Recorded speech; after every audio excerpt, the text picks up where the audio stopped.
We welcome you all to the final day of the IELTS Summit 2022. Hope you had a superb experience with us yesterday. Let us begin with the first power pack discussion for the day. India, the next breeding ground for unicorns. I am very happy to invite on stage the CEO of Upgrad, Mr. Arjun Mohan, and the chairman of Jagan Group of Institutions and Universities, GIMS, and also the founder and chief mentor, UIncept, Mr. Manish Gupta. Thank you, Abhinav, Karan, and a warm welcome to the entire audience today. Uh, Apologies for starting the session late.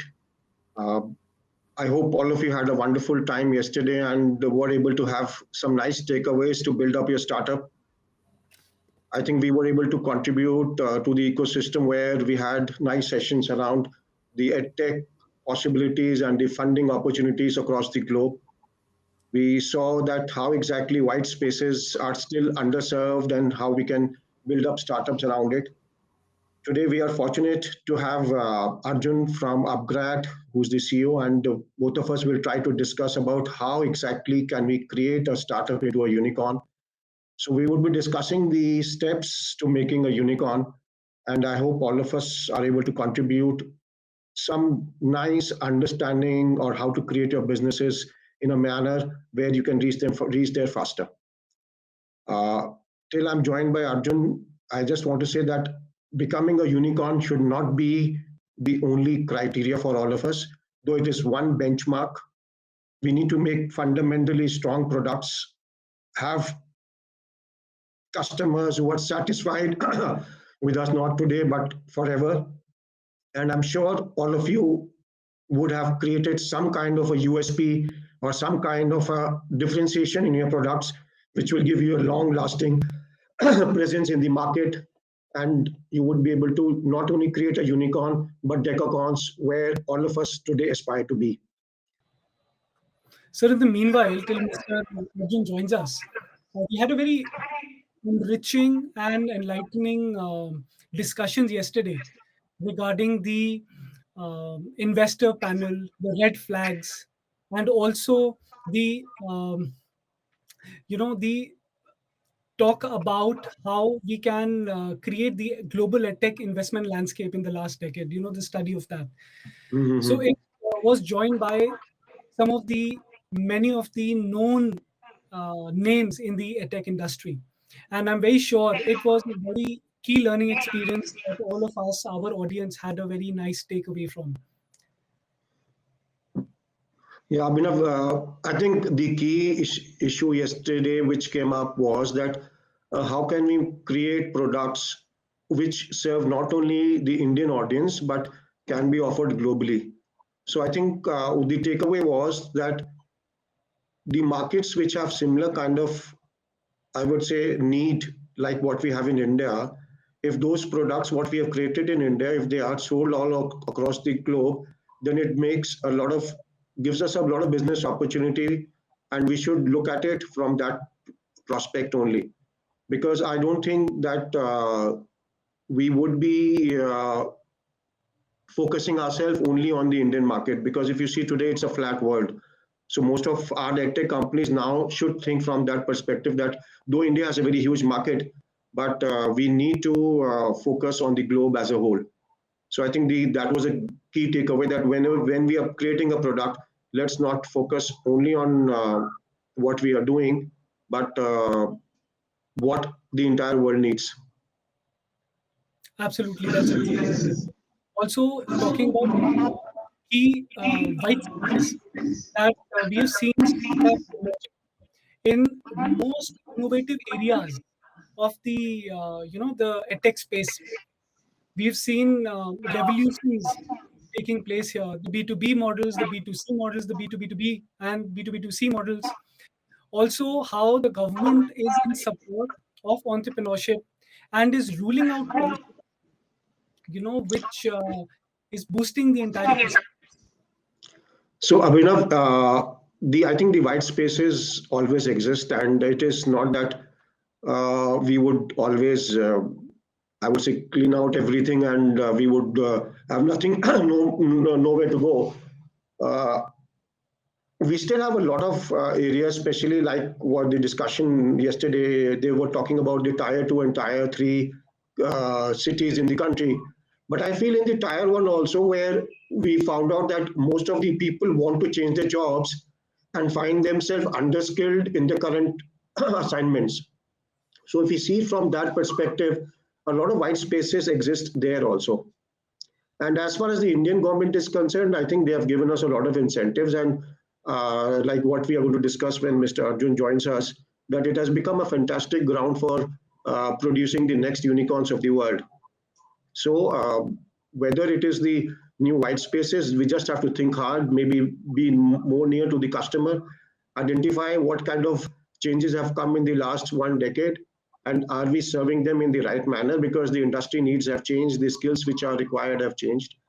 So I'm sure those white spaces would be discovered very soon by our young entrepreneurs, and the Indian government will keep on supporting us the way they have done till date. And if we have anything else to be done, I'm sure we would get the right support. Absolutely, sir. Great. Also, today, uh, he's also one of the success stories that we refer to, benchmark upon, and we look up to how, as entrepreneurs, as founders, getting into the startup ecosystem, they can look up to a particular person and say that I can also become and contribute value to the society at large. Today, I believe we have the opportunity to meet one such person who will be joining us in a very short moment. We're eagerly awaiting for that. And yes, Yeah, I'm quite sure Arjun has a fantastic background of different industries and verticals, and currently what he's building up is not only required, I think, in India, but all across the globe. And they have not only targeted the Indian segment, but outside also, and their growth has been phenomenal. So I'm sure his learnings would definitely benefit all the startups and the other participants of the ecosystem who are there listening to us. And we will be happy to take up questions in the end so that we're able to answer accordingly. since we have the benefit of time, I would also like to, sir, bring the notice here that we can always make this a very interactive session. We've got our audience who would like to, know from your experience a couple of questions. The first question being asked is, how are you looking at the edtech in higher education from an international perspective? What are the three organizational or organizations, the competitors that you're closely tracking, and why? Maybe so at an international perspective, the outlook of edtech sector. If you can bring any thoughts on that, sir. Okay, so I mean, what I understand from your question is that in today's scenario, which organizations at the international level should we benchmark? That is what exactly you want to know. Definitely. Okay. So, I mean, the today the different parts of the world have different kind of challenges and different kind of requirements. Yeah, so in India, I think we are the people who have to take the lead right now, because the kind of numbers what we have achieved are definitely amazing, and the products what we have made, they are much better than from most parts of the world. When I say the international requirements, the requirements are different at the school level, different at the postgraduate level. Currently, most of the startups which are working in the skilling sector, where we have identified, say, something which needs coding, somebody needs, say, data analytics, somebody wants to learn digital marketing. Then you know that we are trying to incubate some startups who are producing products which want to educate people in the financial sector. So if we study it in totality, there have been different streams which have become in huge demand from the industry, at which we are working at the postgraduate level.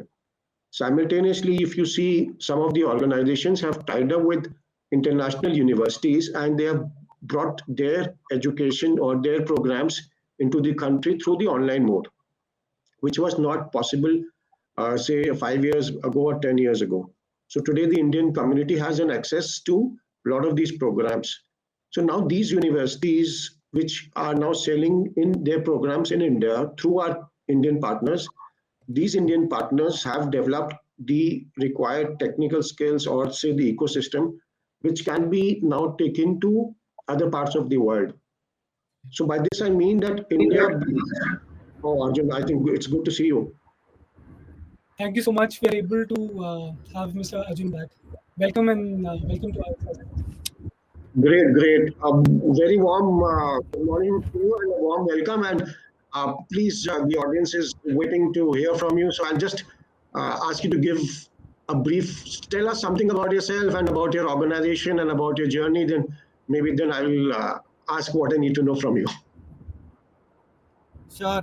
So, Manish, first of all, thank you so much. And I'm really sorry for this mishap in the tech issue because of the tech issues. I think I'm on a weak network. That's where the problem is. And that's the reason why I've switched on the camera also. Yeah. So, I've been in edtech for quite some time now, been around before even edtech became a buzzword. So, you can say that since 2007, I've been working on this whole offline to online transition and teaching students in multiple disciplines, starting with test prep, early learn, and finally in higher ed today. Um, if I mean since the topic of the day is unicorn, I can I've been part of the building of two unicorns. First with Byju's, where I joined the organization when it was valued at 100 million and left it when it was valued at 10 billion. And then Upgrad, which I joined early on before even we got valued. And then currently we are at a 1.2 billion valuation. So if becoming making a can be proud of, I have done two of it, although I don't claim that that is what an organization should aspire to do. Finally, an organization should aspire to service its customers well, keep your TG happy. That is when everything else will fall in place. Yeah, so I'm basically an engineer and an MBA. Have been passionate about education forever, and that is the reason I have been in edtech for quite some time. And happy to be here talking to you, trying to share some of my ideas and my experiences. So Arjun, I will just ask my question again. So as you rightly said that being a unicorn is not the ultimate goal, and it is to keep your happy. But it brings a lot of, I would say, attention from the ecosystem, and it puts a different kind of a stress or the expectations change. So what is the stress which becoming a unicorn brings on you, and what are your current thought process, and how do you plan to take it up further, and what are your expansion plans? If you could just share it with all of us. Sure. Yeah. So see, I mean, growing business stress is always there to reach the numbers, to ensure that there is more and more customers who are coming in and exploring your product and finally becoming paid customers. But then the difference is that a unicorn status generally comes in when you have external investors coming on board. And of course, external investors have different expectations from the entire thing. So obviously, on you expecting that you will be growing at a particular pace, and that pace is what you will have to maintain. So that stress level is different because you'll have more number of meetings. Helped us specifically, and what has helped me all throughout is, see, finally it's about planning it ahead really well. And planning will improve if you have a real good understanding of your customers. If you know where your customers are going to come in and discover you, uh, what will be the engagement mechanism with which they will explore you, and what will be the way they would love to come on board and pay for your services.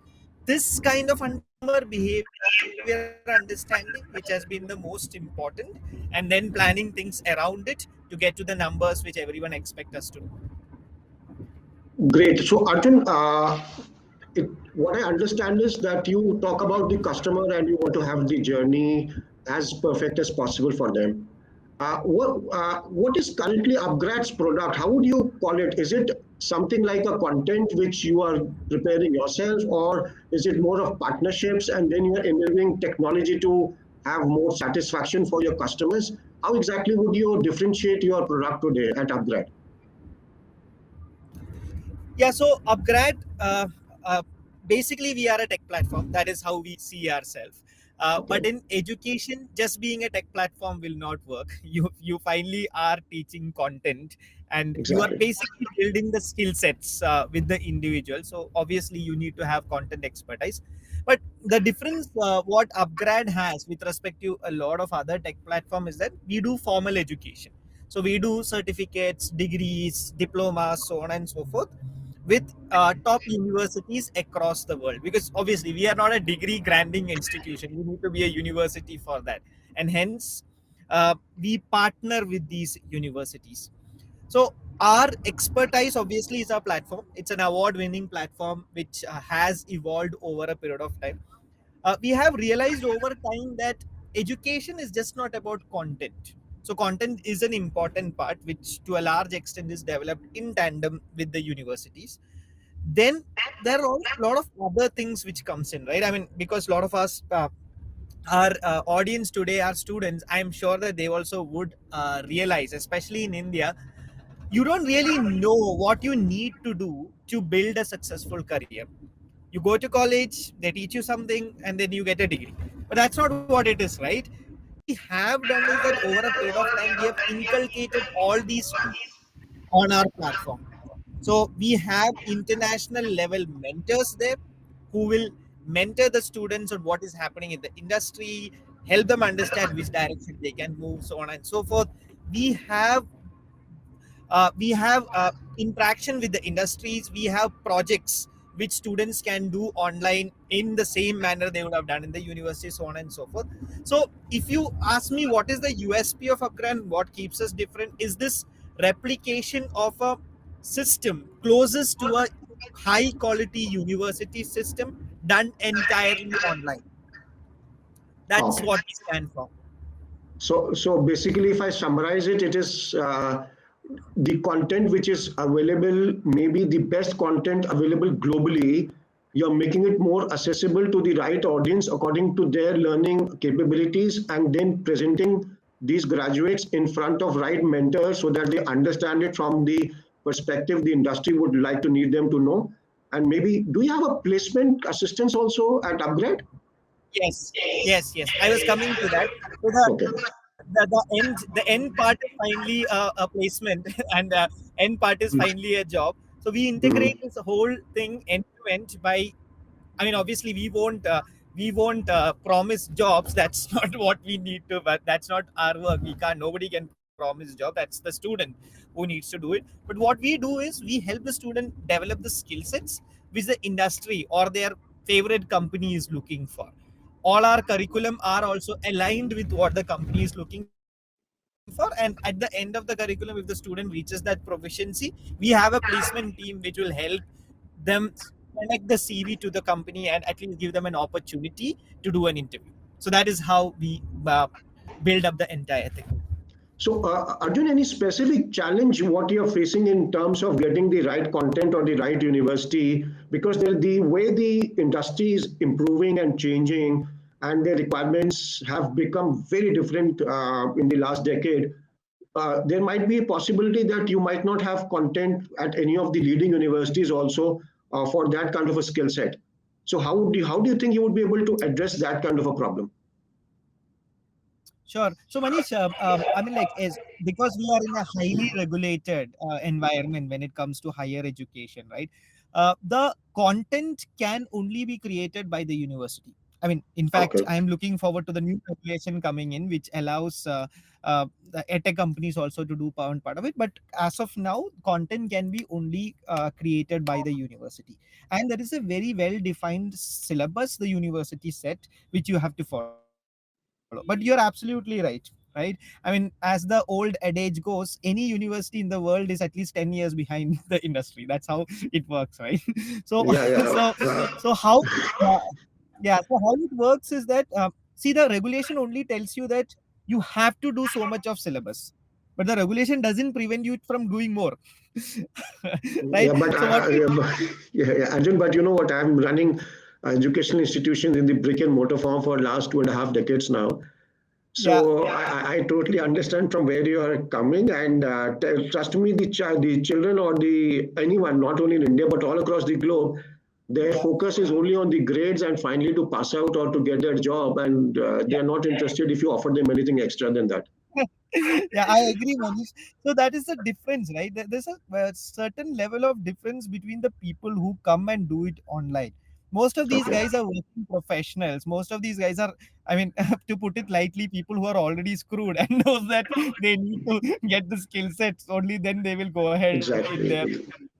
So 50% of the work is done there because there's a lot of self motivation coming in there, right? So what we do is, as you rightly said, although it's a very tight topic to do, we try to create the right expectation that, you know what, this extra you will have to learn because you're here finally to learn industry relevant skills. And that part we try to provide through SMEs. These are subject matter experts, people who are Okay. in the industry, working full on this, who can basically come and tell you that, you know what, okay, this is the latest thing which is happening in GitHub. I mean, uh, there is a feature which is getting developed now where natural language, using natural language, you can tell GitHub that, you know, I want this function, and GitHub will write the function for you. So that level of, these are the kind of people who works on these technology day in and day out, who are able to come and provide that extra layer of teaching. So this is how we do it, and there is high reliance on people from the industry who ensures that this curriculum is up to date. But you are absolutely right; it is a very tough balance to play to ensure that we give what the customer is really looking for, both on the content sides or second on the interaction side, mentoring side, so on and so forth. So, Arjun, how do you really manage the industry since you are from industry yourself? So, therefore, you are able to get the right input because we face a lot of issues. They tell you today that okay, please prepare and please bring in this change in the syllabus. And but afterwards, when we ask them more, we do not see that kind of a cooperation from the industry. Would you like to share some thoughts around it? Because this is something that the entire education system is an issue that they say industry academy partnership, but we hardly get cooperation. What is your experience? Yeah, so Manish, you're right. I mean, this is something which we build at scale.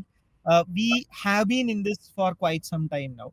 Over a period of time, with our relationship, and not with the companies, but with the practitioners within the companies, we Okay. have been able to create a network of specialists, and that's one of the first things we do, right? So Okay. if we are building a product in machine learning, the first thing we will do is we will create a pool of specialists in machine learning.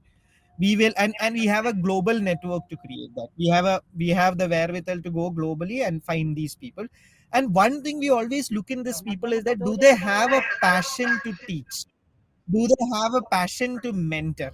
So a lot of times these are also guys who love to really come out and do it. And the problem is, see your point, right? That is the corporation part of it, right?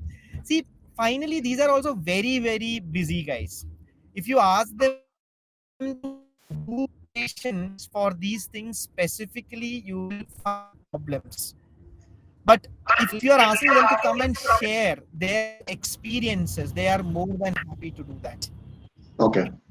Right? So what we try to do is we also structure the framework in such a way that I have specialists on very very niche things, or super what should I say, at a project level I have 2 or 3 specialists, and they just Okay. need to come and talk about that. They don't find it a problem. So now the flip side of that is, it may look to the students that it is all spread out, too many people are coming in and coming out.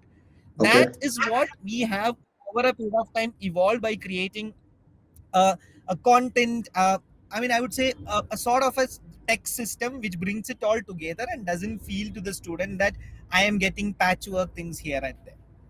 There is a Great. coherent way of doing it. Arjun, since yesterday we found that a lot of investors all across the globe now are looking at India to create products which can serve the international markets. And what I see is Upgrad is already went outside India and are offering it at different continents today. So would you like to share that which places in the world you feel are similar to India, and you want the Indian startups to look at those continents, or say those countries or specific regions according to your experience, which you feel are very similar to India? Sure. So, Manish, majority of our international business comes from the Western markets, from Okay. US, from UK. A lot of it come from Middle East, so on and so forth. So now I won't say that the US market or a UK market or European English-speaking markets behaves like India, but what I'm observing now is that there is an audience in that market which is behaving like India. I mean, Okay. 10 years ago, even if you don't do anything, uh, just because you are in US, you will easily get a job. But Okay. today, being unemployed if you don't have the right skill set is a reality there. So It's a people are reality. becoming more and more open to learning, taking courses where they get skill sets and a certification which will get them, and eventually will get them a job. So hence, I would recommend the Indian startups to focus on these markets, because finally your focus should depend on two things, right? One, if there is a market who will pay you, and second, if you have the capability to to convert that market. Our capability, majorly, if you ask me, is the access to tech at a comparably low cost. You won't get this kind of high quality tech anywhere in the world at this kind of a cost. Although the cost is going up, still we are in that advantage. And second is, see, we have a lot of English educated, English speaking teachers, high quality teachers, who can easily do a great job for these markets. I mean, something like, I mean, not may not be the right time now, but there has been times earlier in the past, somebody like Byju's and Whitehead Junior had tried exactly doing that, right? I mean, there was a phase in Whitehead Junior where Indian teachers were teaching hundreds of students in the US, and they were very happy about the product. So I think that's a huge opportunity sitting there. The kind of cost structures Indian startup has access to, if they do it right, they can today revolutionize what is happening in these Western markets, and that's exactly what we are trying to do. We are, I mean, like, we are now welcomed by every university in the West who is Okay. telling us that seems like you guys know better, to acquire online people in the US. So why don't you partner with us? That's what the situation today is. So, so I think you have mastered not only content but technology, and now you've also mastered to acquire the customer, and that is what I think you've mastered all the three ends together. Yeah, that's what we're trying to do, and I hope that it continues like this. But yeah, as you rightly said, technology, content. When I say content, I'm talking about everything other associated with it, and acquisition. These three, I think Indian startups are doing really well, and hence we have, at least in edtech, an opportunity to claim this piece of the pie globally.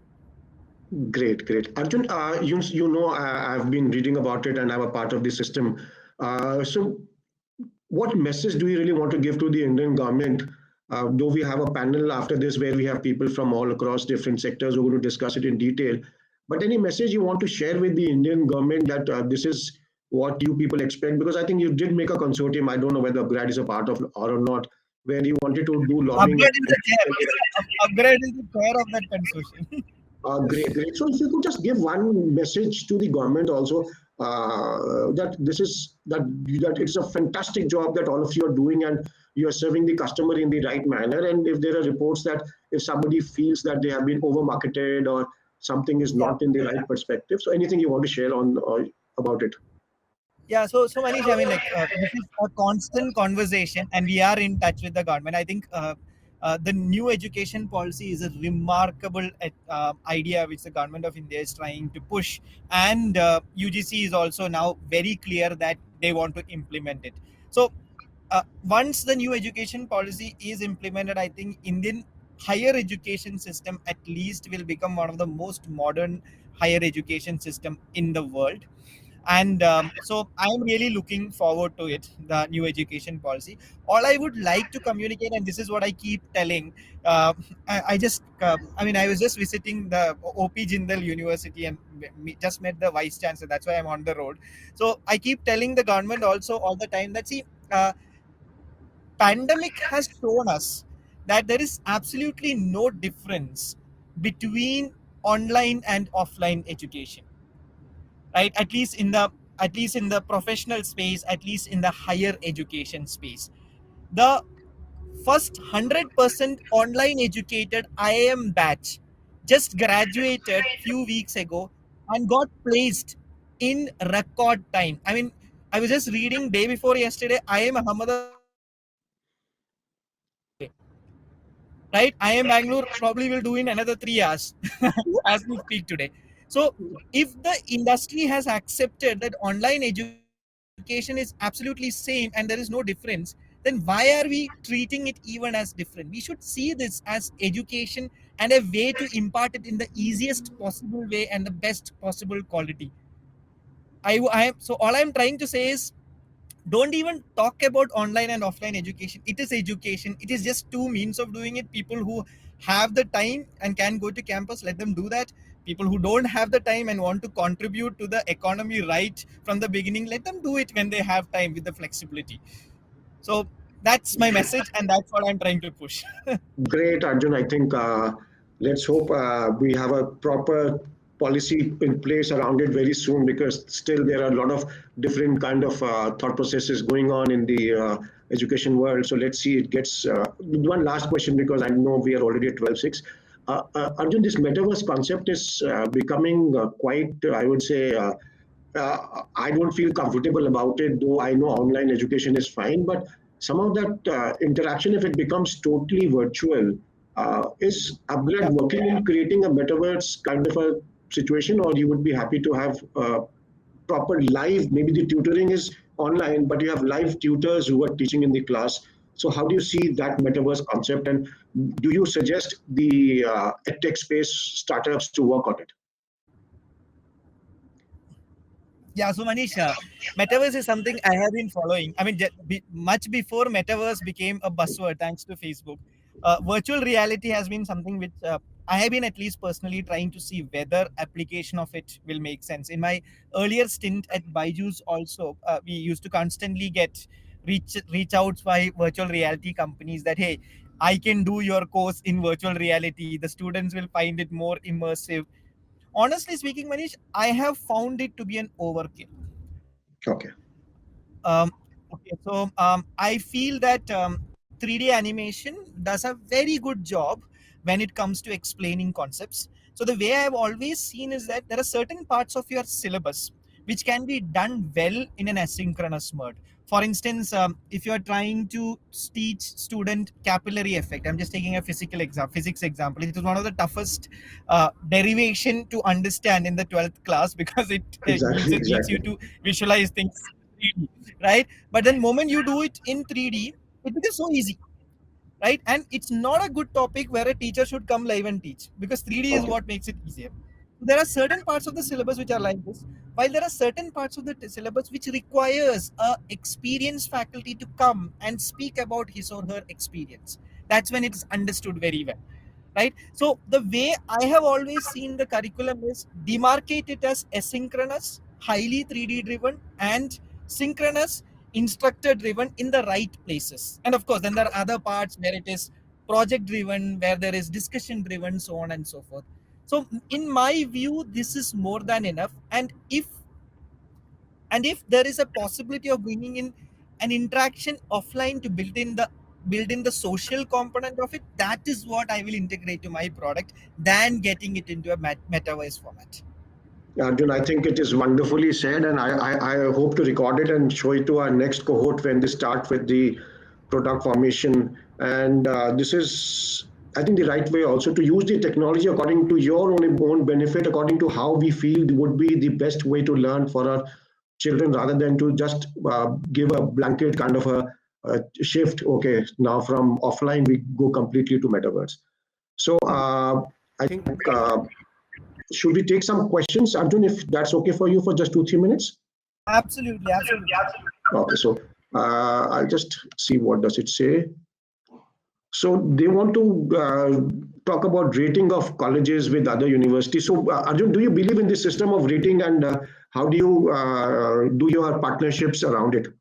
The when I say rating, we Yeah. have we have so many different bodies to rate universities and colleges. Sure. So now NIRF has, become the standard rating rating mechanism for India, and everyone seems to be following it. See, I only follow this rating mechanism because finally our end consumer, that is learners, care about Okay. it, right? Okay. There is science to it because finally the learner care about it because they know that an industry decide finally which campus to go and place based on this rating. So it is all related together, and it becomes then a virtuous cycle.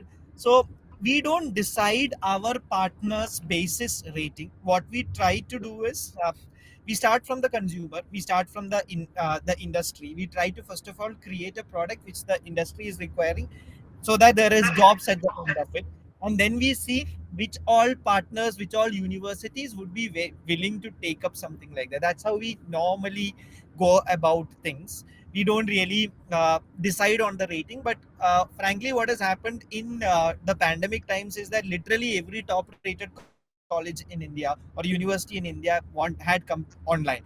And so you have IITs, IIMs, everyone online today. And so and hence we got a opportunity to work with these top institutions, which we happily did. The way I see it is, these institutions, whatever said and done, has got some of the best faculties across the country and even across the globe. If online can be a medium to give access to those great people to more number of learners, then I think that becomes a part of nation building. And hence I feel and hence I feel duty bound for Upgrad to do something like that, and that's the reason why we happily partner with them.